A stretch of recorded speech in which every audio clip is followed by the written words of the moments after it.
Hey everyone, it's Daniel Elwood and Robert Paul Johnson, and we are the Last Nighters. You can find us on the Launchpad Media, where they're always launching new ideas in your direction. Check it out at thelaunchpadmedia.com. You can also find this episode where we're going to be talking about conspiracy over at lastnighters.com/138, because this is the 138th episode of this here fine show. Well, I use fine in quotes, scare quotes, because, we're kind of middling at best. However, we have a great guest who's more than middling. He's great.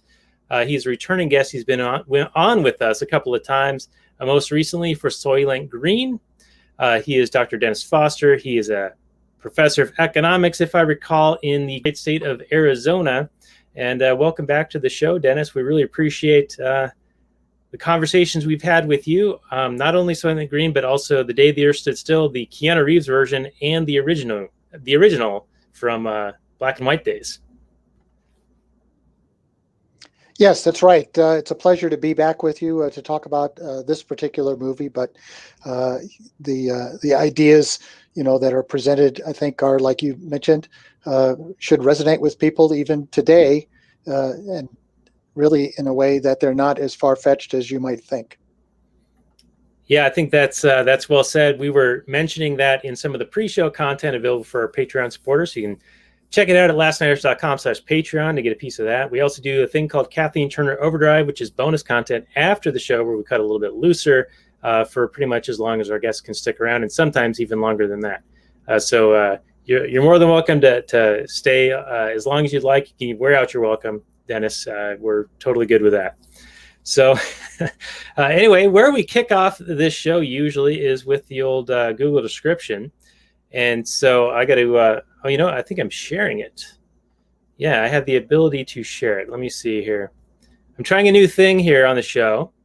This is the Google description. I'm adding it to the stream. And let me see. This is really great content, by the way. So Conspiracy came out in 2001. It's a war/drama film, 1 hour and 36 minutes. It was a joint effort by HBO and the BBC. It got a 7.7 on the IMDb, 100% Rotten Tomatoes, and dog whistling 88% of Google users like this movie.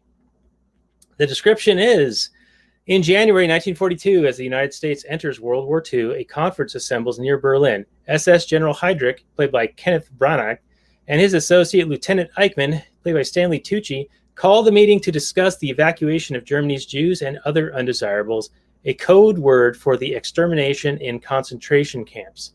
To begin this final solution, they must change the mind of a small group of men opposed to the idea, led by Chancellor Kritzinger, played by David Threlfall, and came out May 19, 2001. Director is Frank Pearson. This was based on transcripts that survived one copy, and it was supposed to have been destroyed.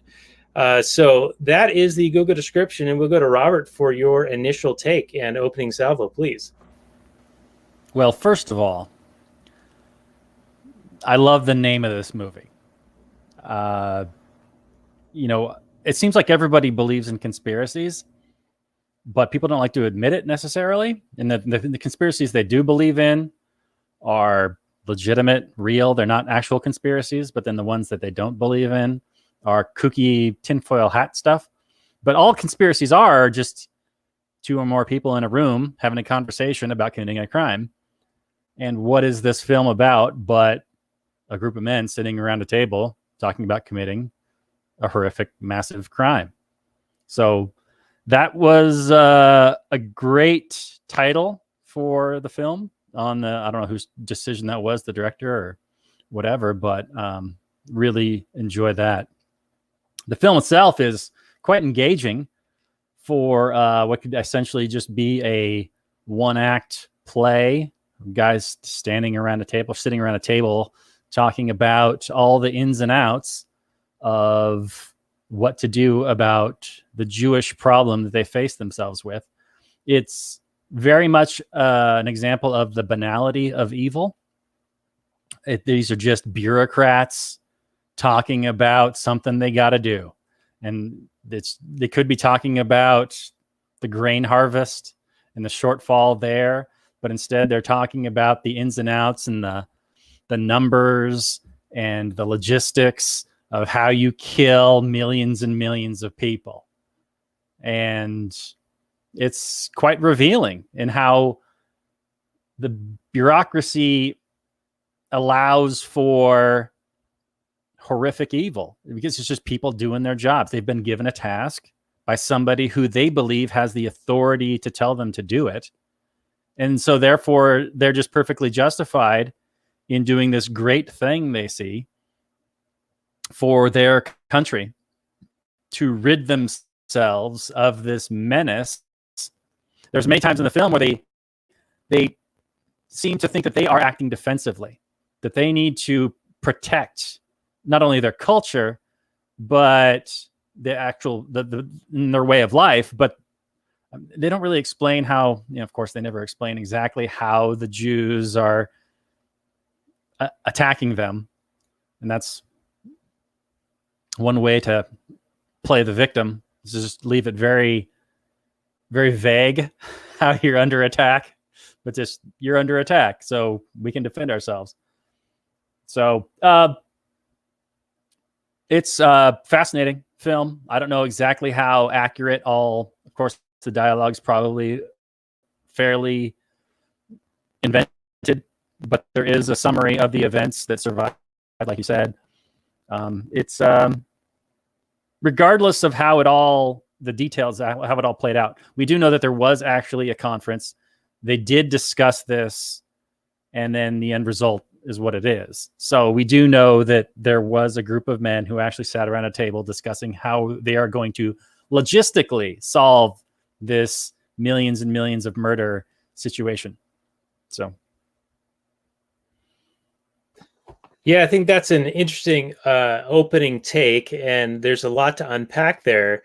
I also noticed that in this particular movie, it seemed as if this was also a dissection of a power grab, and that this meeting was more of a ruse to subtly and in an intimidating fashion let the other players who thought that they had a say in this, that this is already predetermined, and you're merely here to hear that we're in charge now. The SS is now in charge.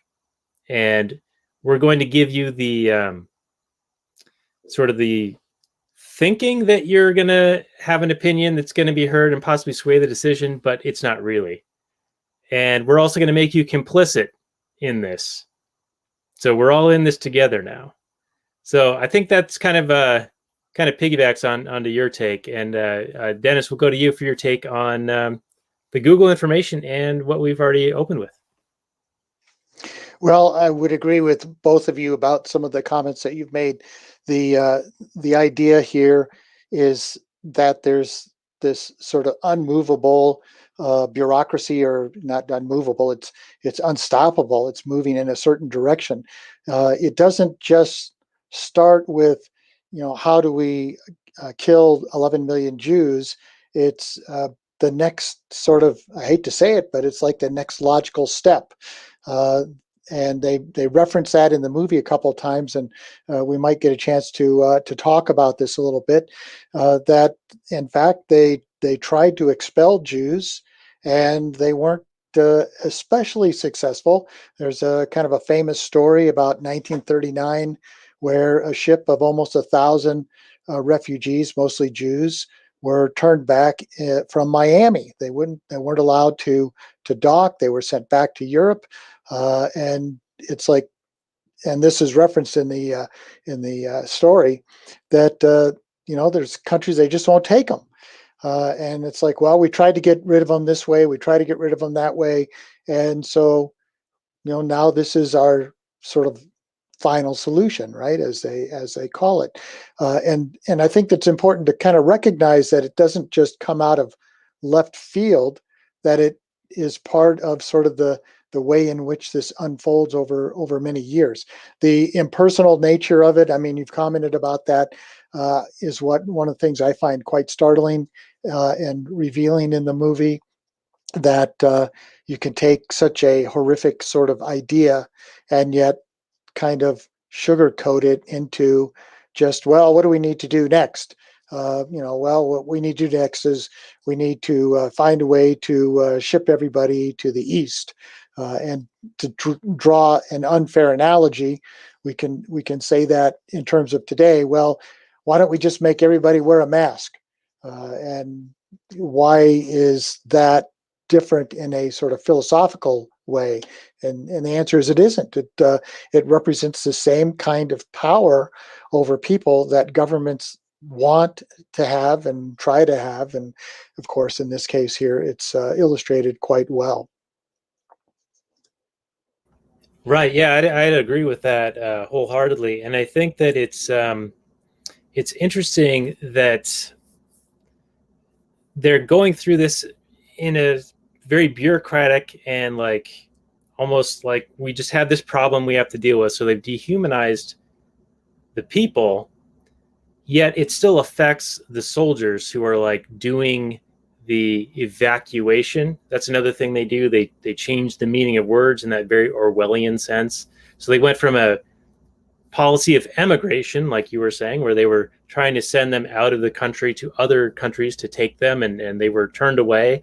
They even mentioned the United States turning them away. So they made reference to potentially that Miami incident you were talking about.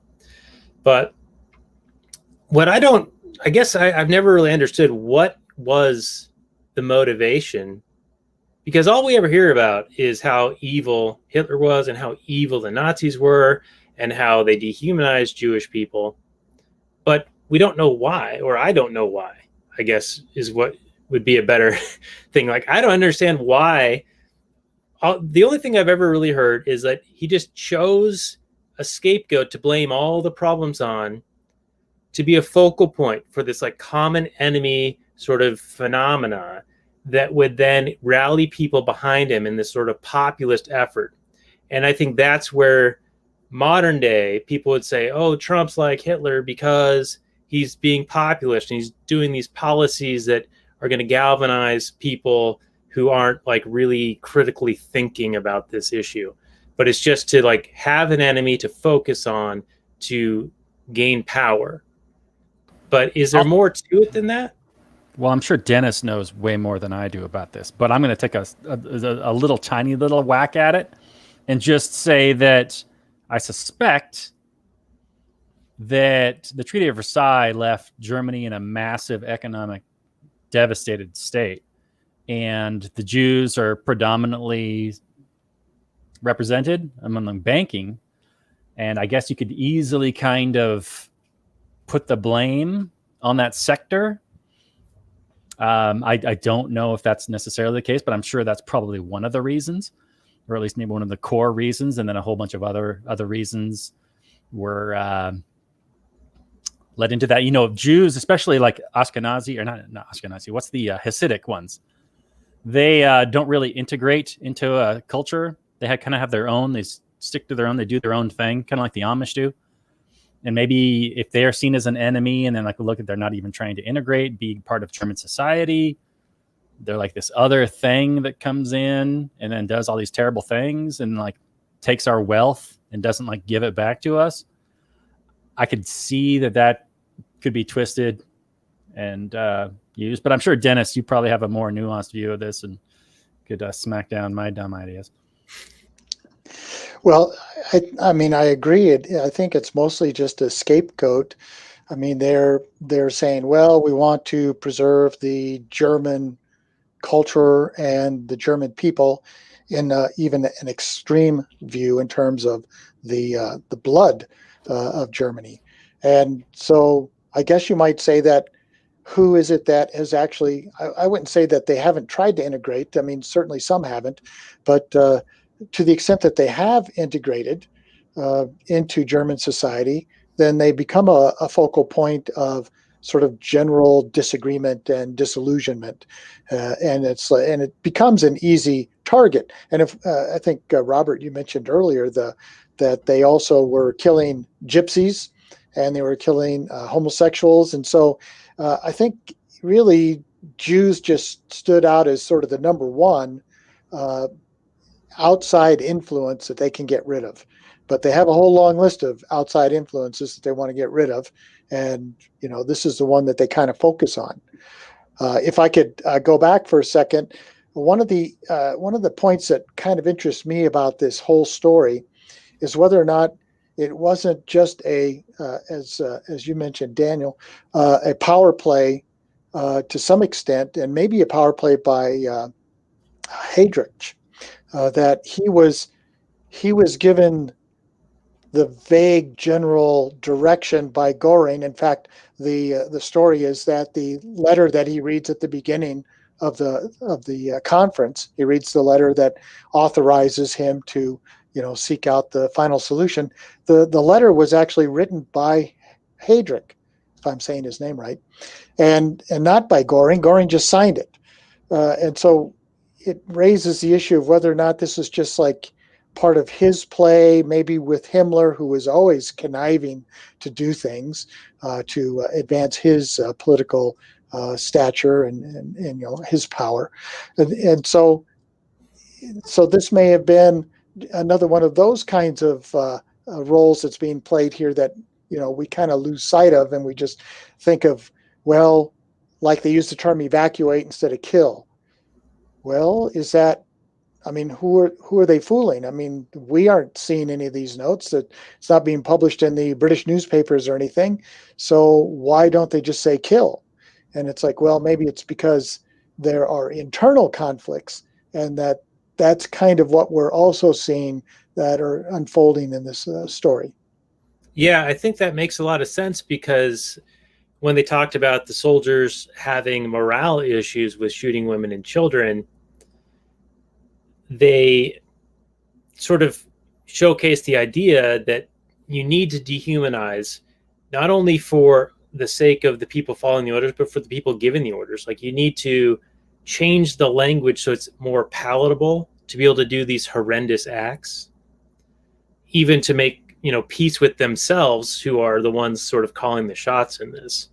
And I think that kind of plays into just the psychology of it, because it's not just the propaganda arm that you need to get people who are going to be in the populace, like hating another group or blaming things on them, but you also need to get your own self to get over your humanity of what you're doing and the morality of it. Because I think it really played into, I know, Robert, you want to jump in here, but like the one guy, Mr. Bates from Downton Abbey, was like, I wrote these laws. These laws are paramount. We can't like destroy these laws or defile these laws. It's going to create this bureaucratic nightmare. And I actually agreed with the big fat guy, Koppler, I want to say, who was like, just change the laws. You're the one writing them. Why not just change them? Now, I'm not saying that that's how like society should be run. What I'm saying is the laws are such bullshit to begin with. What does it matter if you're going to change them? Because you're clinging to this idea of, well, it's the law, as if it's sort of this moral shield to this horrendous shit you're doing. Slavery was legal. Exterminating the Jews was legal, right? As a result of this Wannsee Conference. So like, just because something is law doesn't mean it's morally correct. Robert, jump in. Right, and well, I think you got it wrong with it wasn't Mr. Bates who said that. It was the heartthrob guy, lawyer dude. Oh, that's right. Colin Firth. That's right. That's the dude. But yeah, that was all interesting, that whole discussion about the law and how the Germans were very much beholden to the law. We recently did Casablanca, where the Germans in that film were very much, now we need to do this by the letter of the law. Even if we made up this law and it's a bunch of BS, we're still following the law. So you can't say we're lawbreakers or whatever. But in this movie, like you said, the big fat guy, he goes, we make the law we need. And that I think that's the quote you're alluding to. One quote that I liked by the soldier guy that was stationed in Poland, I think, who had killed like 28,000 Jews. At one point, one of the other characters asks him, what have you learned from all your time as a soldier? And he's like, to have a healthy distrust, or to have a distrust of language, or something like that. It was something along those lines. And I think that kind of points to what you're talking about, that politicians dress up all these horrific things in florally language. And at one point, the main general guy, he says that, what does he say? He goes, soldiers require the skill to do the unthinkable. Politicians require the skill to get others to do the unthinkable for you. So the politicians will dress up horrific things in very palatable language and very pro-us kind of terms, or we're being attacked kind of terms. But it's really, actually, when you break down what's actually happening, of course, it's horrifically immoral and just outright evil. But yeah, it's fascinating to watch. Otherwise, normal people buy into this. I mean, nobody's born evil. They have to be propagandized, and they have to go, oh, this is what we're doing now. And no, this is what we're doing now. The guy that we all think is awesome says we got to kill 11 million people. So how do we do it? All right, what do we do? And then next thing you know, you're a monster. And the fact that most of these guys were prosecuted or served very light sentences or didn't get prosecuted at all is all pretty scandalous. The little end bit at the end of the movie was very disappointing. Only Himmler or wasn't Himmler, the main guy, Eichmann was like the only guy who was like caught. And then a few other guys were like went to trial but only served like light sentences. Other guys were like released on, like, we couldn't find any evidence to hold this guy. It was all the Koppler guy, the really fat guy. He lived until like the 1980s, and he was like a tax accountant. And I was surprised by that. Like, if he really was this like super unhealthy looking guy in 1942, I can't imagine he lived another 40 plus years. Well, yeah, and he would have been like in his early 20s, like super early 20s. So these high up general types, these are all young kids in the military, and they just get like promoted or selected, and these are like very, very young men deciding horrific things, like with very little perspective on life and wisdom. Yeah. Actually, I don't think many of them were young at this meeting. I think like almost every one of them had fought in World War I. Oh, really? So no way he lived till the 80s and he fought in World War I. That Koppler guy, it said he lived till like 1982 or 84 or something like that. I think he said 86. Oh, 86. Okay. So maybe 40 years later. Maybe he lived till he's 90 something. Well, you only had to be born in about 1900 to be in World War II or World War I? Yes. Yeah. So he could have been in his 80s. I suppose that's possible. Okay. He just didn't look like the healthiest guy. He had like a McDonald's diet. Well, and that's the actor. So I don't know exactly what the real person looked like.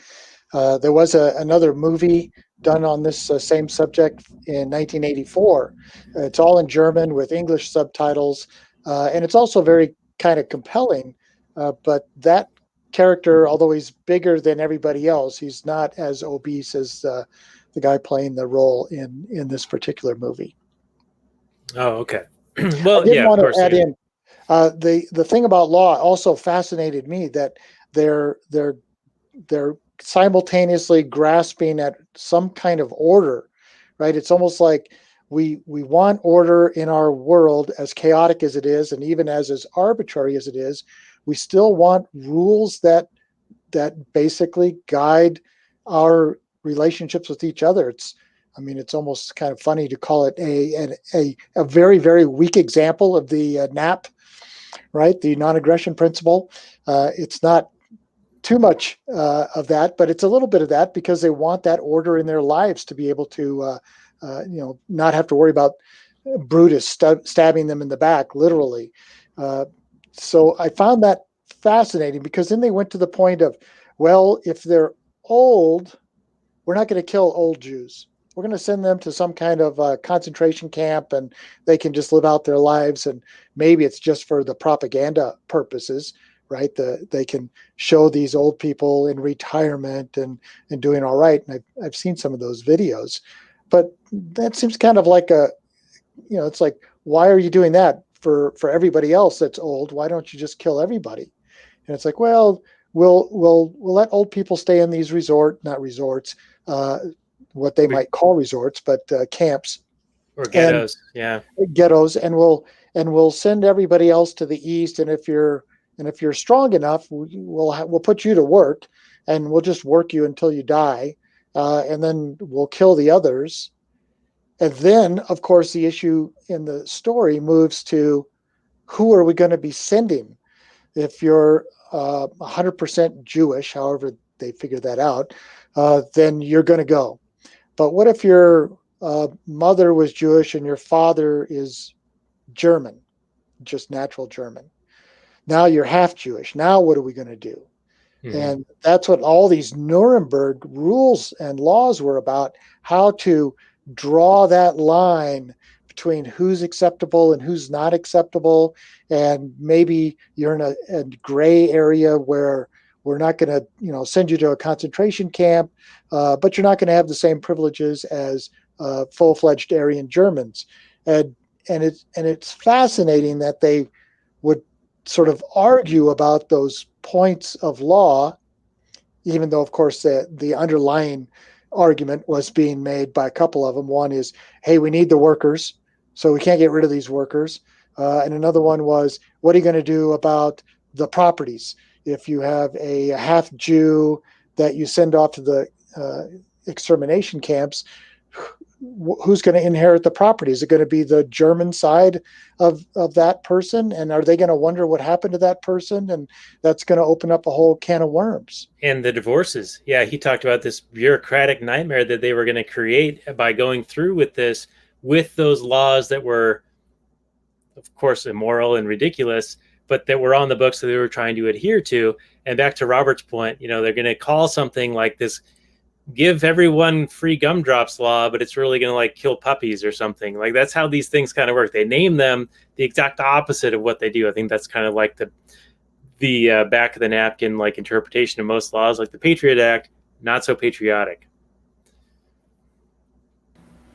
If we don't mind, I wouldn't mind talking about one of my favorite, I can't really call it a scene in the film, but it is one of my favorite bits in the film. When they all arrive at the house and they're all sitting around the table, and they've all kind of mingled a little bit beforehand, but they're all sitting down, and the main general guys arrived, and he asked everybody to introduce themselves. And they go around and they give their titles, these big bureaucratic titles, and they tell you, where they're from or what section of the government they're a part of. And then there's sometimes where they even have to explain to these other bureaucrats the purpose of their organization and what they actually do. There's so many levels and layers and little offshoots of this bureaucratic monster that they're like, who are you? You're the Bureau Archminister of the whatever Chancellery, something, something, something. And it's like, we do X, Y, and Z. And it's like, oh, I didn't even know we had to do that X, Y, and Z.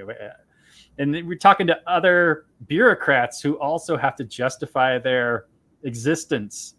And it was almost comedic for me, in that here you have all these people with made up titles and justification jobs, essentially kind of justifying themselves to other people with made up jobs. And it just shows the ridiculousness of bureaucracy and the way they'll just make up titles and jobs for people to do, as long as they're spending money, because that's the important thing. Yeah. I'm of the Bureau of the 4-year plan. That was, of course, the comedic foil, because he kept saying that as he introduced himself to people, and they were like, this guy is useless. What the hell? And then the Koppler guy is like, well, I'm for the 1,000-year plan. So there, Yeah, and they're all kind of jockeying for importance. Like you were saying earlier, Daniel, it's like, yeah, we're all going to try and control this, and my voice is going to be heard and how we're going to do this. And then, they just went around the table, and then ultimately the general was like, yeah, but nah, we already did this. Yeah, that's the other thing about it. And this kind of ties back to the point you brought up, Dennis, where they're going to spare the older Jews and put them in these retirement ghettos, and anyone who'd been awarded something for maybe fighting in World War I, possibly, they were going to go to these retirement camp things as well. But that also felt sort of like Heydrich was parceling out information that wasn't actually going to happen. He was trying to move the group along to realizing that these little half-hearted solutions weren't going to solve their problem, and move them more to accepting the idea of actually exterminating and just killing everybody and wiping them out, off the face of the earth, basically, right? And I think it was intended to get them to kind of buy into it, so that it was more acceptable by the end of this. Hey, this has already happened. We've already decided this, and I'm just getting you to the point of accepting it. Like, oh yeah, those mobile gas unit trucks, they already exist. Oh yeah, those permanent camps that can do 2,400 in an hour, they already exist, or they're being built, or something like that. Like, these things are already in motion, and we're just here to make sure that who's really calling the shots here. I would agree. I think you mentioned earlier that it was really kind of him Heydrich looking at this group and saying, you guys need to understand the SS is now in charge based on this letter from Göring.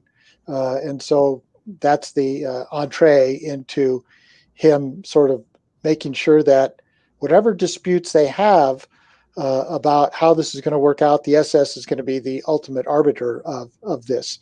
And maybe he makes some comments about, yes, maybe they'll go to the place, I can't remember the name, but Theresienstadt, and they'll do that. And yes, we'll note that there's some exemption, but he does cut that off a lot. He says, no, we're not going to do that.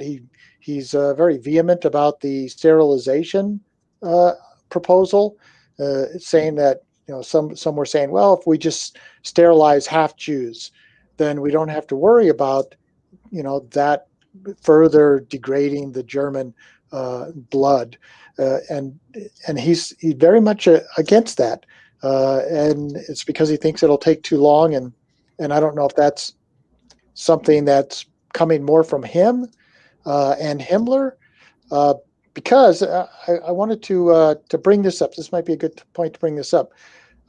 Historian David Irving gets lambasted a lot as being a Holocaust denier, and he's not really a Holocaust denier, except that he turns out to know an awful lot about what happened during World War II. He's written, 4 or 5 books, history books, very well regarded in the history community, speaks German, knows German, reads German, goes after original documents.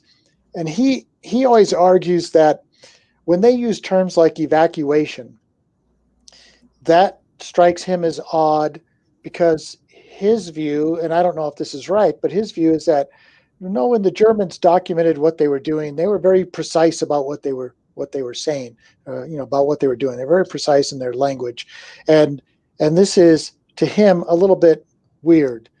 And then he also published, I think I sent one of the links, published a letter that's in German that's written by somebody in Hitler's inner group, who is talking about how Hitler was adamant that the Jewish problem needed to be deferred until after the war, which kind of makes sense to us as we watch this movie, because it comes up a couple of times. It's like, hey, you can't take our workers.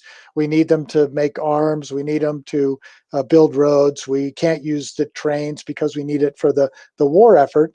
And there's this letter, and it's from the letter was from a couple months after this meeting, sometime later in the spring, where the guy is relating how Hitler's saying, no, we've got to defer all the Jewish question until after the war, which makes sense to us, and that kind of makes this seem more like an effort on the part of Himmler, to kind of bluff people into thinking, no, the SS really is in charge of this.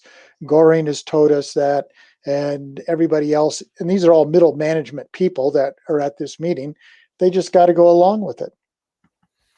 Yeah, that actually makes a lot of sense. It kind of plays into the whole power play narrative from Heydrich, right?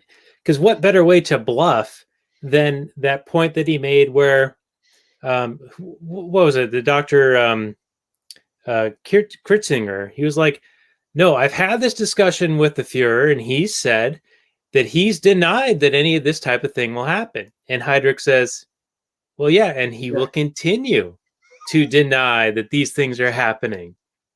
Now, not only is that like, well, of course, he's for PR purposes going to deny it, but what better way to, if you're going to seize the reins of this, even if the Fuhrer knows or doesn't know, you're going to bluff everyone else into believing that, yeah, this is what Hitler wants to have happen, but you can't question him on it because he'll deny it.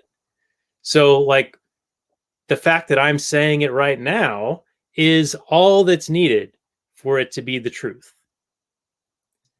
So I'm sort of left wondering, like, was this just a case of Himmler and Göring and Heydrich, for whatever reason,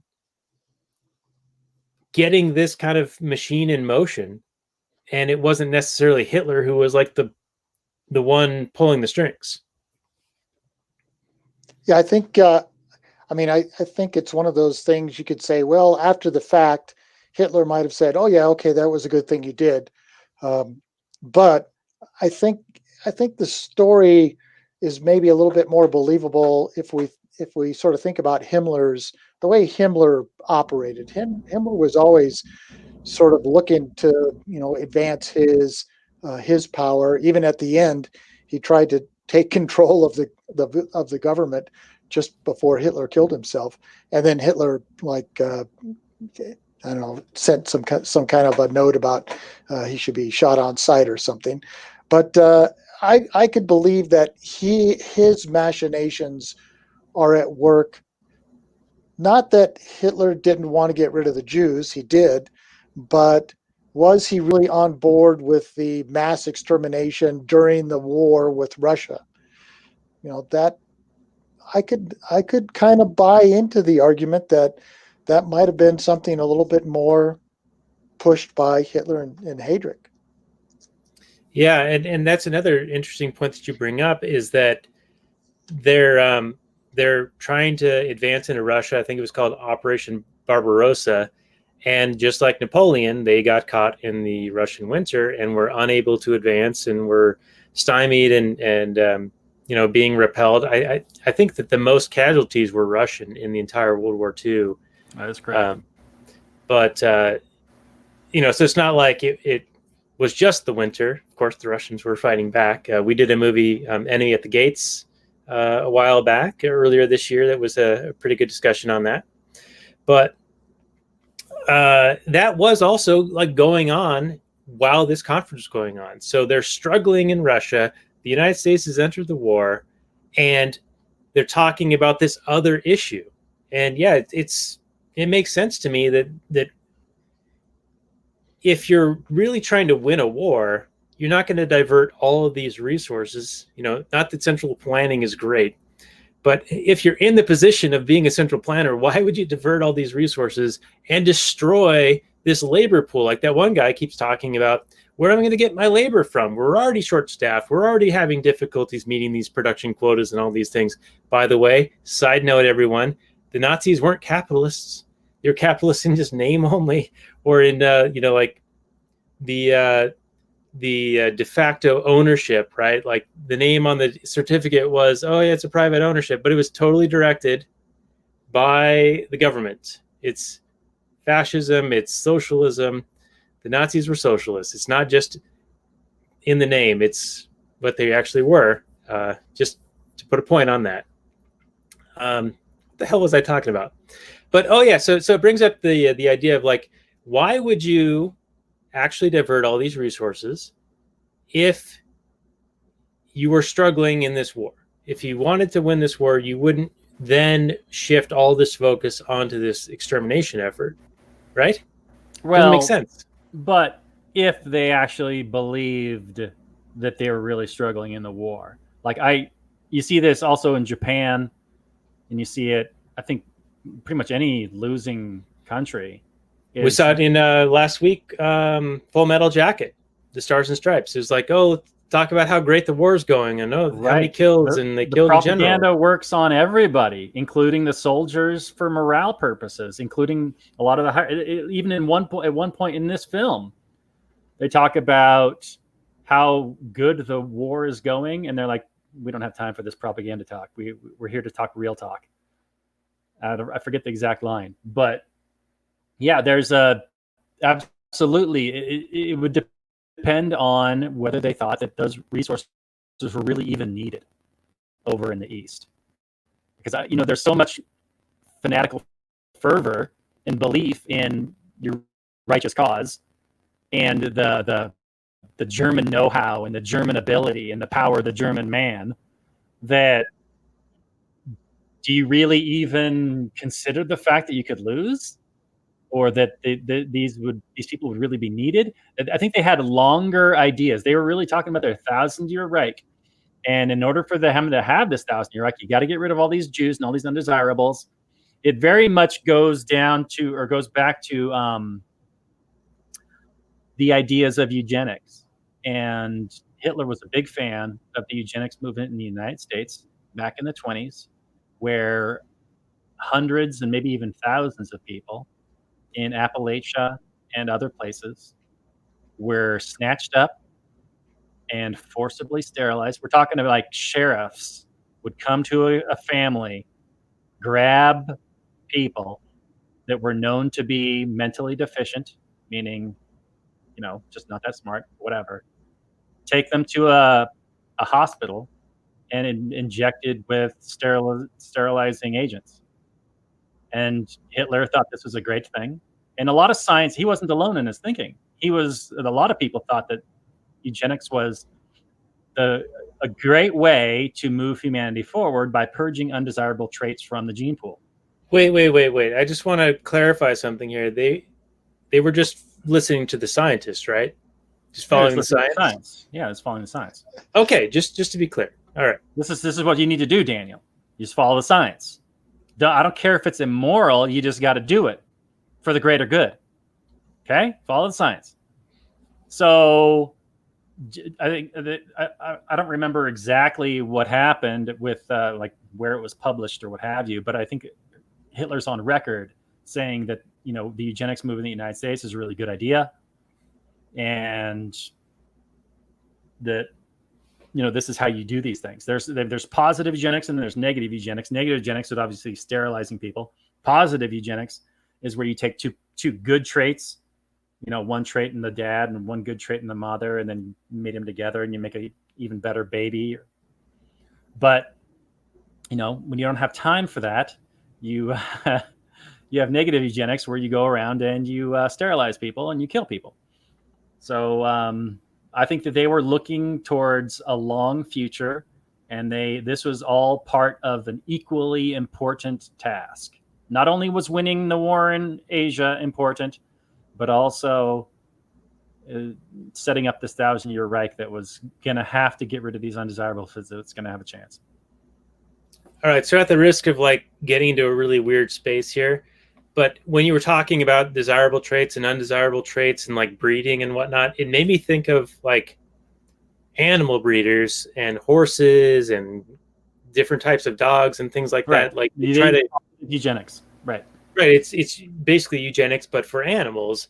Mm-hmm. And I mean, I can kind of see how that people knowing that breeding animals for certain traits would create the Australian cattle dog, and it has this certain ability or whatever, and that they would try to apply that to humans. Now, it makes sense that you could do that on a certain level. I don't think that it's necessarily morally okay to do it. Morally okay to forcibly sterilize people? That's a bold stance, Daniel. Well, even they talked even about positive in the in the last couple of decades, designer babies. You can genetically modify the traits that offspring will have, and it became the premise for a movie like Gattaca, right? Sure. Yeah.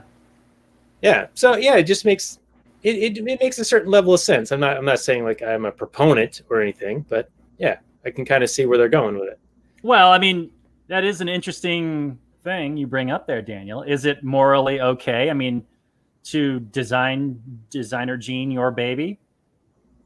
I mean, who Yeah, I else mean, they talk would be about able it to too, do like that? initially, of course, and this is often how like laws and regulations creep in. But they talk about it in the positive benefits of reducing harm or negative outcomes. So like, oh, we'll do genetic therapy to eliminate certain types of cancer or certain propensities for Or certain genetic illness. disorders or things like that. Yeah. Right, right. But then it's a very slippery slope into, well, I want it to have this color of eyes and this Be color of 7 hair. feet And tall, and yeah. yeah, so yeah, it gets weird. It gets real weird. It does. It gets real weird. Absolutely. Yeah. I'm not saying it's necessarily immoral, though. I mean, it is. Well, it's a tool, and it can be used immorally or it can be used morally. It's like a firearm in a certain way. I mean, like if you were to change a baby so that it couldn't see or something like that. I mean, I'm just trying to go Well, into your because the head. other end of it would be like awareness of, oh, this isn't going to turn out how we want. Therefore, what do? You know, you have a final solution for that particular instance.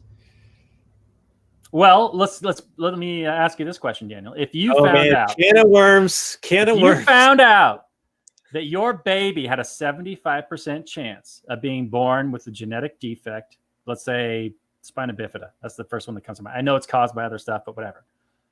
Spina bifida, 75% chance. But there's a technique, process you can undergo to change the DNA in your little spermie and the DNA in the little eggy. And then there's a 99% chance that it'll work, and then the baby will be healthy. Do you do it? I mean, if I believe those numbers, if I believe those scientists, that's you got to believe the science, Daniel. Come on, that's what we've learned. I mean, it's tough because like there are unintended consequences. We're not all experts. Genetics is a rapidly growing field where we're constantly learning new stuff. And who's to say that you fix one thing and you don't screw up another thing? I don't know. right. I mean, in one way, you could argue it's sort of like diet and exercise. Well, you would do these certain things to be healthy. So it sort of translates like, well, if you do this certain thing genetically, molecularly, uh, you know, just change this little digit over on the DNA, and then it'll be like a healthier outcome.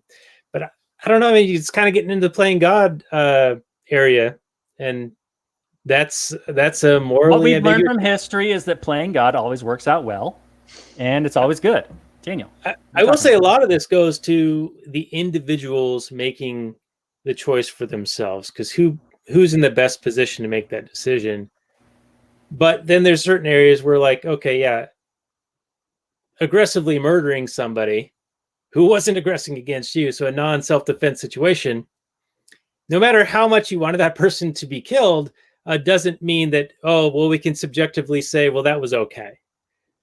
So there's like this, there's certain criteria. I'm not sure what they are. We need to have Colin Firth come out and write some laws for me that we can figure out what we're going to use to determine the response here. But I'm sure, Dennis, you got plenty to chew on there. Well, it's the principle issue. It's you come up with Robert's idea about, well, if you have a technique to make sure that your kid doesn't get this particular disease, of course you do it, and everybody would probably agree with that. But then somebody else says, well, now there's another technique that would give my kid a third arm, which I think will make them very productive and valuable. And now suddenly you're into this area of, well, who's going to make that decision? You can make it for yourself. If you could go out and just have another arm surgically attached, mechanical or something that would benefit you, well, you can do that because you are in control of your own body. But do you do that for an embryo, for a kid that's going to be born? Therein lies the whole gray area. And does that mean that the state has to make decisions about that? and hopefully, we don't have to worry about those issues. But it seems like that's exactly the kind of debate that leads us down that kind of road. Yeah, and my starting position is that the state is not only unnecessary, but is also immoral. So no matter what the scenario, I would deign to, is that the right term? Deign to the voluntariness and the free market coming up with a solution that would be, not to say that it's going to be perfect, but the alternative is coercion. And that I cannot abide. Is this a free market Jewish solution? Is that what you guys are talking about? Sorry, I missed a bit. Yeah, you missed the most important and exciting moments of this show in the history of this show. Actually, I'd like to go back to what Robert was talking about there, because this gets to the point I was making at the beginning, and that is, Hitler doesn't exist in a vacuum. He's a product of his time. Obviously, his involvement in World War I, and obviously the Treaty of Versailles. We should have listened to Keynes, when it came to the Treaty of Versailles, not to anything else, but at least to that. Yeah, thanks for adding that. We got to expand our audience a little bit here, and then the whole thing with the eugenics and the fact that yes, that was a big movement in the progressive era, and Hitler is just sort of picking up on that and pushing the envelope really, and so it really we have to kind of keep those kind of issues in mind in terms of what is really going on. I mean, it's so easy to just fall into the sort of the consensus view that, well, he's just evil incarnate. Whenever that kind of comes up, not that it comes up very often, I usually say, oh, he was a vegetarian, so that's a good thing, right? He loved dogs, so so that's a nice thing. And didn't Stalin and Mao kill more people than Hitler ever killed? But we don't treat them the same way. So that I find it kind of interesting that it's real easy for us to vilify him to 100%, and maybe he only deserves 90%. It's like, okay, we're still going to vilify him, but it's like it's so easy to lump on all these additional things into him. Maybe it makes us feel better, right? It's like we can go about screwing up the world in our own particular way because we're not Hitler. Yeah, it's absolutely important to not view Hitler as this whitewashed, unique evil that it was this random one-off chance. Like, what are the odds that this would happen? And more that he's a product of his times, and he's the product of people believing in political authority. And that's what happened. Right, but of course that's not what we get. What we get is, well, he's the ultimate evil, and anyone who utters anything similar or even questions anything or even drinks water is potentially a Nazi. And I think that also ties into this concept or this idea from what we're sort of shown in media and in education that, well, how did Hitler achieve what he achieved? What did he do to get people to go along with it? It was propaganda. It was coming up with this common enemy. It was certain rhetoric started to resonate, and it was repeated enough. That was the Goebbels thing, right? You repeat a lie long enough, or the bigger the lie, the more you can make it believable. So that's sort of transformed into this now restriction on any speech that is not PC or approved or okay, to be said on social media, in television, in any respect. And now it's like okay to punch somebody for something they said, even if it's like this benign thing 10 years ago, 5 years ago. But now they're a Nazi for saying it, and the person who's doing this punching or the silencing is a hero or very virtuous. And it's all to prevent another Hitler and another Holocaust. And I think it's a very convenient, all-purpose excuse for fighting Nazis by becoming Nazis themselves. It's the ultimate get out of jail free card. Well, I'm fighting the ultimate evil, so the ends justify the means. If I got to punch 50 Nazis in the face, aren't I the greatest person ever? Yeah, I'm kicking this grandma in the face, but she's probably a Nazi too. It's really ridiculous that once you vilify your enemy, make them the most evil person in the world, it justifies your own actions, just like the people in this movie. They vilify the Jews as to most of them at the table want to make them as this inhuman boogeyman character, but then the Colin Firth character is like, no, they're actually quite clever, actually quite smart. They are human, but I hate them too, by the way. And I'm just as much of a hater as you are. Yeah, we all want to see him exterminated. That was a bit of a fake out when he starts talking about them, because you're like, oh, well, maybe he's got the an actual intellectual perspective on this whole thing. But he's like, no, I actually hate them more than you do because you hate them for dumb reasons. I hate them for really smart reasons. I hate them for the right reasons. You guys are just stupid. But anyway, just to tie this to current events, there was this guy driving a truck in Portland, Oregon. Apparently, he was trying to prevent somebody else who was being attacked. Trans woman. Yeah, a trans woman. And this peaceful protesting group attacked him and made him run off the road and crash. And they pulled him out of his vehicle and kicked him and punched him and whatever while he was prone on the ground. I heard some rumors that he might have died. I don't know. But the people who perpetrated this, the main guy who did it, he posted on his Instagram, I think, like, oh, I might get in trouble for murder tonight because I attacked a racist.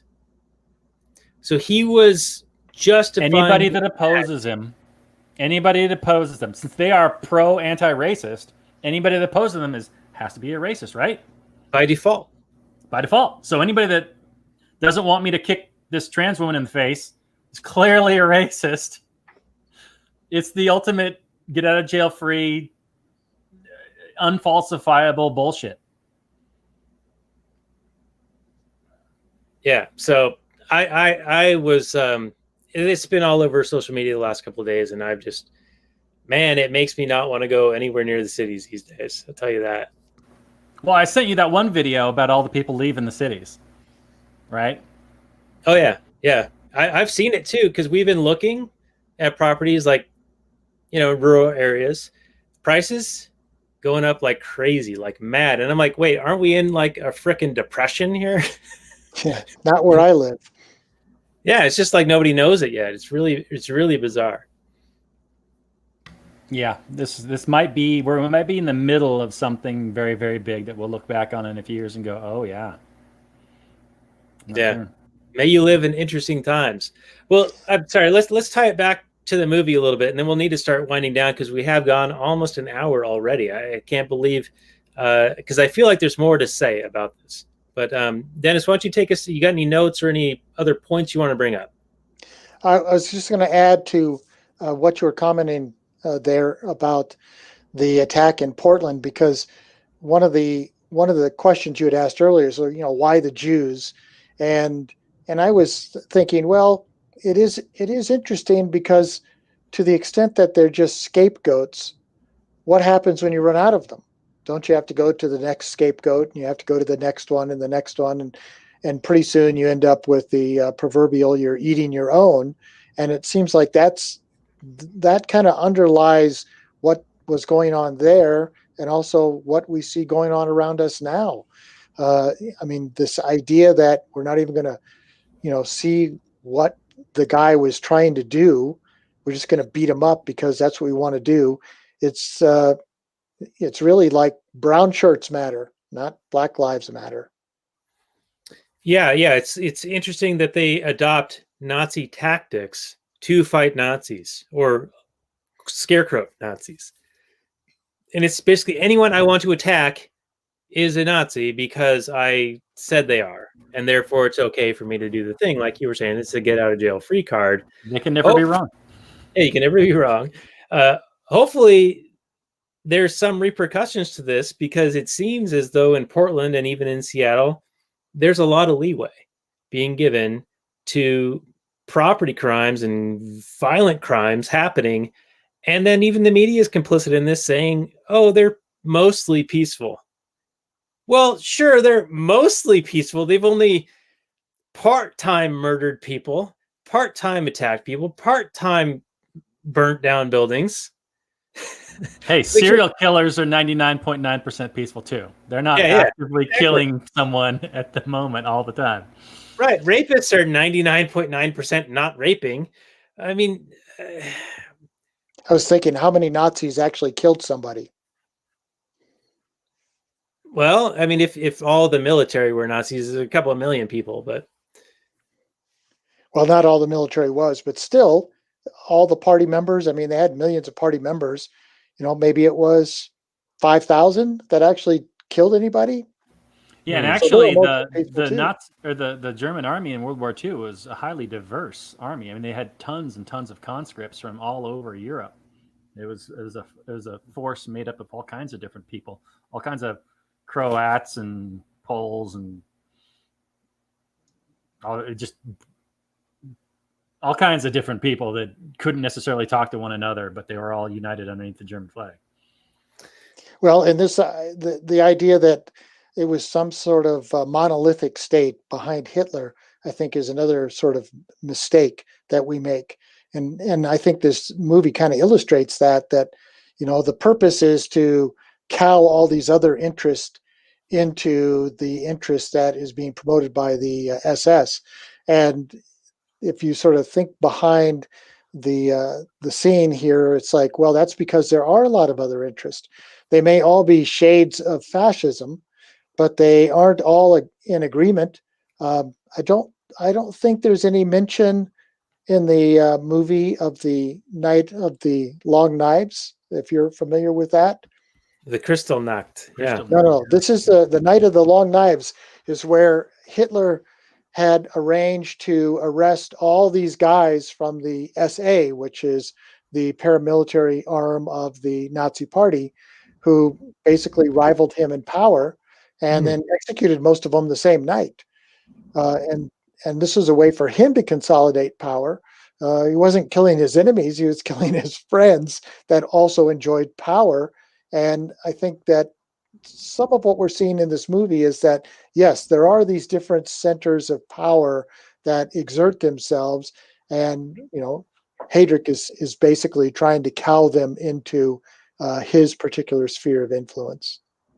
Okay, that's interesting. So it's almost like a false flag event. Like, I think that was one of the things that brought Hitler to power was the Reichstag fire, where they blamed it. This is getting to my Alex Jones here, but they blamed it on this like mentally retarded guy and made him be this villain who had started this fire. But it was to, again, galvanize the people against, oh, look, we've been attacked.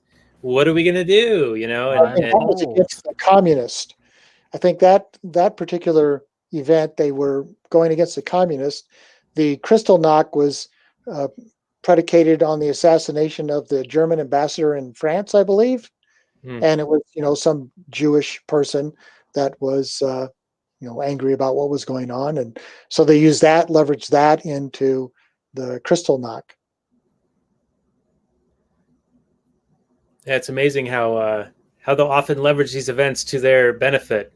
Like Rahm Emanuel says, never let a crisis go to waste. And we can always implement these things we've had on the sidelines that we couldn't otherwise pass. Also, very prescient for for current times.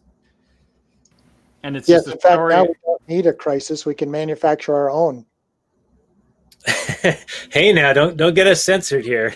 I'm just going off of Robert's initial comments. All right, Robert, you wanted to chime in? Oh, yeah, I was going to say something, then I forgot what it was. All right. Well, why don't we go to final notes, and then if you remember what you got, tack it on at the end of your final notes here. Okay, well, this isn't my summary and review, but one last thing that stood out to me about this I wanted to talk about real quick, or whatever. When at the end of the film, all the different Nazis are given a little postscript about what happened to them after the war. And this one stood out to me. This was for SS Colonel Kark Schongarth. And it says that he was convicted by a British military court for a, quote, terror program without higher authority, and that he was executed in February 46. But it's interesting because, well, he was convicted in a British military court, which I'm sure has different standards and different crimes for it. So if someone had of higher rank had authorized this activity that Sean Garth had done, then he couldn't have necessarily been convicted for this because it's a terror program without higher authority. It would have been okay as long as someone else had, at the top above him, had been like, yeah, okay, go ahead and commit this terror. But it's funny that the military court has this distinction because they need this distinction because otherwise everything they do would qualify.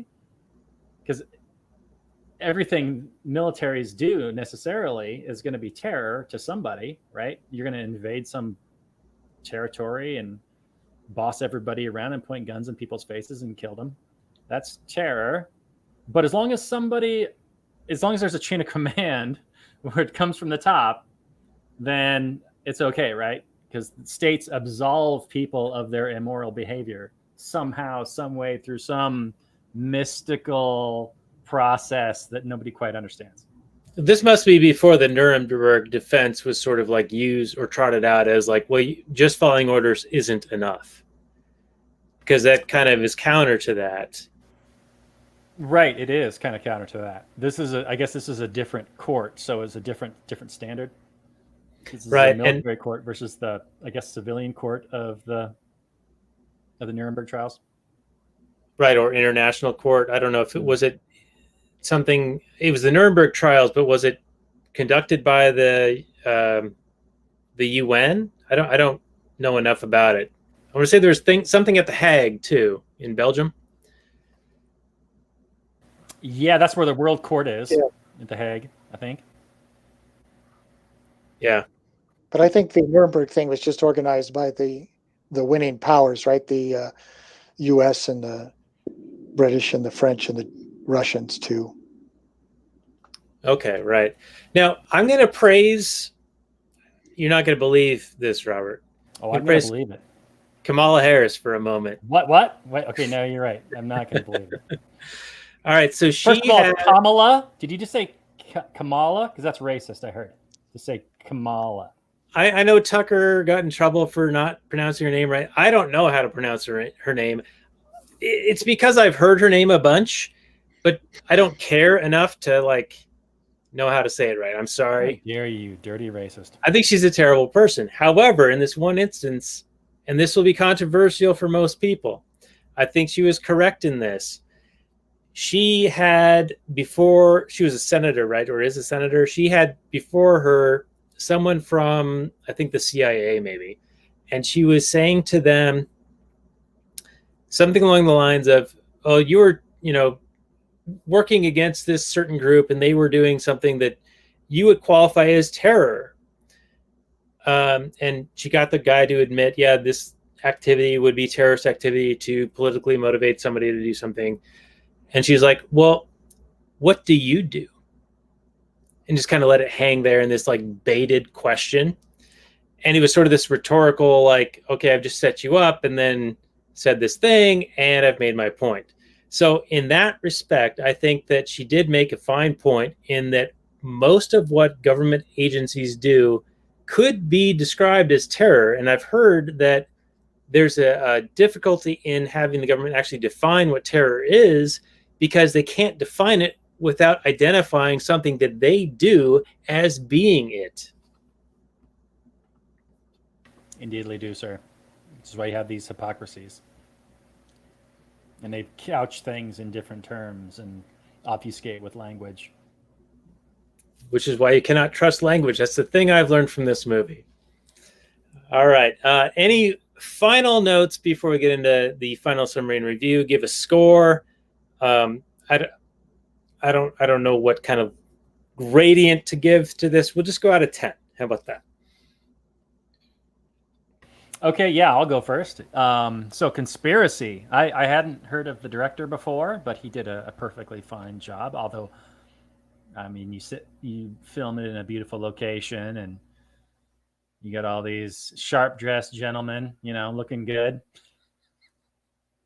Um, yeah, you got a murderer's row of acting talent on display. These guys are all, they don't really necessarily have complex characters, and there's not like a traditional plot where characters learn something and grow. There's nothing like that. But it is a fascinating kind of character study in the sense that you have all these different personalities all discussing this very uncomfortable topic in otherwise normal situations. I mean, you and I don't get together and talk about how we're going to kill 11 million people. Nobody does. Very rarely does it happen, but it happened in this situation. And how do you behave in that situation? And then there's all these different power differentials and plays going on, and you want to seem important, and you need to have your opinion be recognized and have people listen to you. But do you really want to be the guy that's leading the discussion on how do we kill 11 million people? Well, maybe you do if you think 11 million people are the bane of your existence. You've been propagandized to believe that these people, if you get rid of them, then everything will be better. At no point in the film do any of them, except for maybe the one guy who's talking about the labor pool, but even then he's like talking about having them like build, like taking some banker guy and having him like build a shed or something. He's not talking about the division of labor that we talk about, where people who are skilled at a thing do that thing really, really well. At no point in the film do they talk about the Jews as being good, skilled, important economic actors. At no point. They don't run businesses well that you would patronize. At one point, the guy that's running the show, not the general, but the other guy, he talks about how there's he got like instructions on speaking from a rabbi. I guess that's the only time where he actually talks about like some value that a Jewish person, Eichmann, some value that a Jewish guy provided to him. But at no other time do they talk about all the important economic achievements that Jewish people provide, that how they are very industrious and intelligent. And at one point, the doctor guy talks about them being intelligent and cunning. But it's all kind of like in a negative way. Not that, hey, these people are really smart. They can solve problems. They can provide value in the market. These might be good people to have on our side. No, it's all about how, we just need to get rid of these people because they're the dragging us down. They're the yoke around our neck, and we need to get rid of them, and then our lives will be better. It's always about vilifying the other, and then somehow we'll be better because we're the victim, and it's just these other people's fault, not our own ability to do or not do things. It's an interesting psychological look into the human mind, and it's to treat these people as not human and uniquely evil is a disservice. You can learn all kinds of things from these people, just like you can from people that don't go around killing 11 million people. So it's a fascinating film. I don't know exactly how much of it really, really happened, like dialogue and whatnot, but I think that the writers did a fantastic job giving them some character and making them human people, human characters that, at no point does it seem like this is too bizarre. This would not happen. This is very much a real feeling story of people that are actually just given this task, this horrific task by this person who they've all kind of signed up to follow. So, it's really good. You should check it out if you haven't seen it. I don't think we've actually even spoiled anything. It's just, we talked about things that happened in the film, but it's really just a whole bunch of guys sitting around a table talking. But the real value I got out of it was actually watching it, not necessarily what they were discussing, but well, what they're discussing is important, but I don't think I've spoiled anything by telling you what they discuss. It's the way they talk about it that's really revealing. It's almost the horror of it is Yeah. how nonchalant they can be talking about something so. Yeah, they turn pink. Yeah, and they laugh about it. And they laugh about it. It's nightmare fuel, but it is absolutely human story. Like, even if you say you're not capable of this, somebody was, and they weren't born evil. So you have to recognize that. So anyway, I'd give this like an 8.5. It's really good. Check it out. All right, very good. I'm surprised you didn't go with the dog whistle of the 8.8, Roberts. I'm not going to go that far into your territory. All right. Dennis, your final summary and then a score. Hopefully not an 8.8. I don't want to get us banned off of all platforms. Maybe just one or two. Okay. Apparently, I don't understand that reference, but I kind of agree with some of the things Robert had to say about this. I mean, it's a fascinating sort of point in time. The movie is about 90 minutes long, and so was the conference. So it's not something that they rushed through in terms of the movie making. The actual literal conference back in 1942 only lasted 90 minutes. And so that is kind of an interesting also element to think about in terms of, how can they make these kinds of decisions so quickly? And of course, I think the main decision is just that they're allowing the SS to control this particular process. So, there's a lot of other things, a lot of other moving parts here, but it's the control that is really the key there. And what I like about the movie is just how horrific it is in terms of what the state can do when it has this kind of power.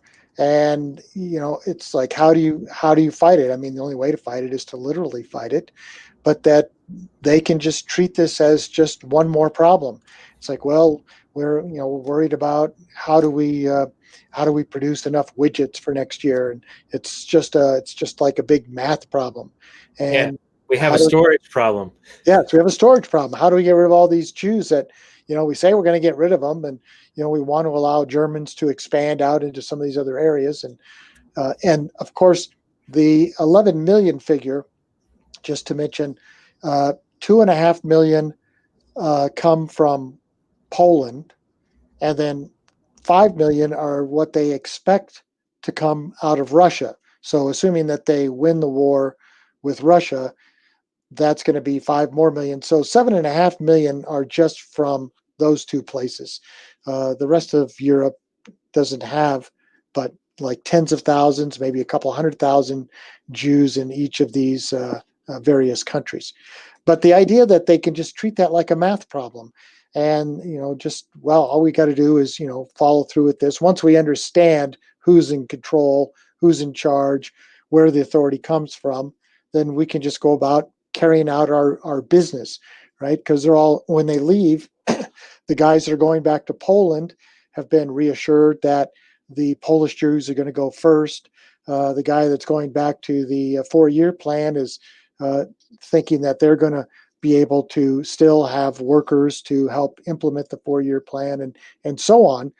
So everybody, is going to go away, and they're going to go back to their business, and they're never going to touch any of the dirty part of this, except for maybe a couple of the soldiers that were there from Poland and from the east out in the Russian provinces that they'd already taken over.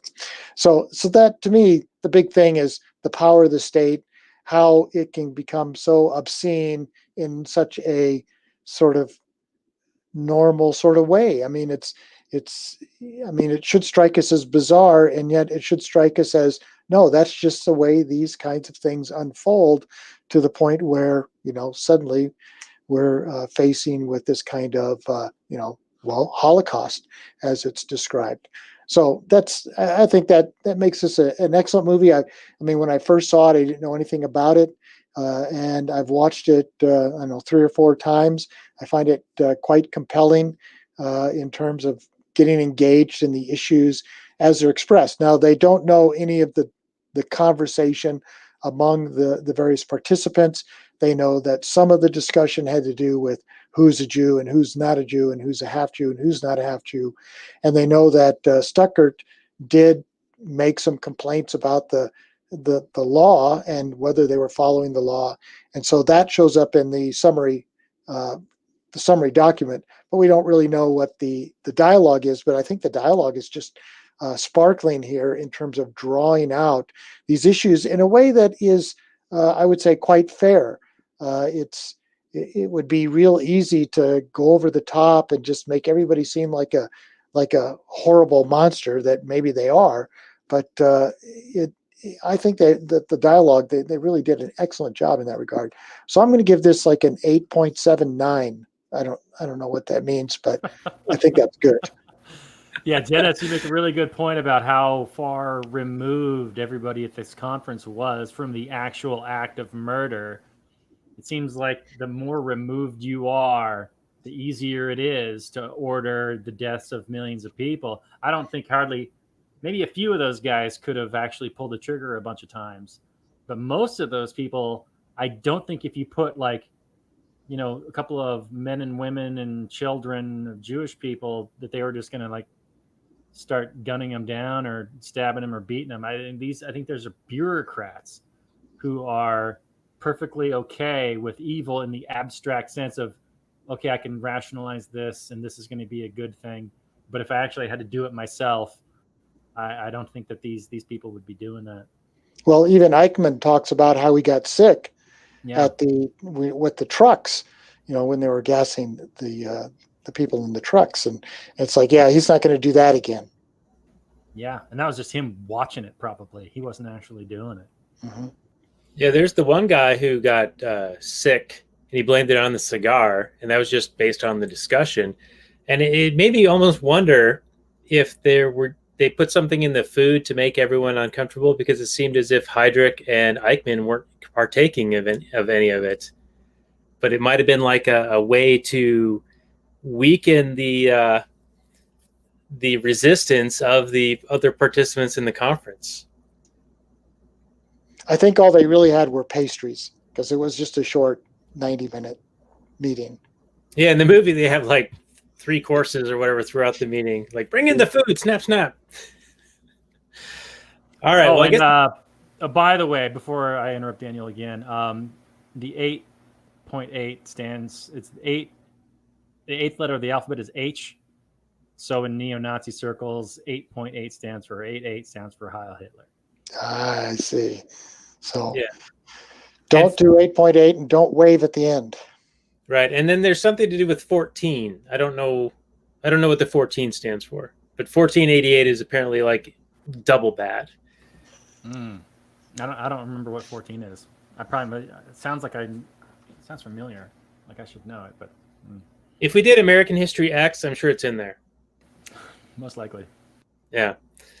All right. Well, so I guess it's down to me for my final summary review, and I'll echo on a lot of things that have already been said, and also was said by our previous guest, John Reed, because he also really enjoys this movie, Conspiracy.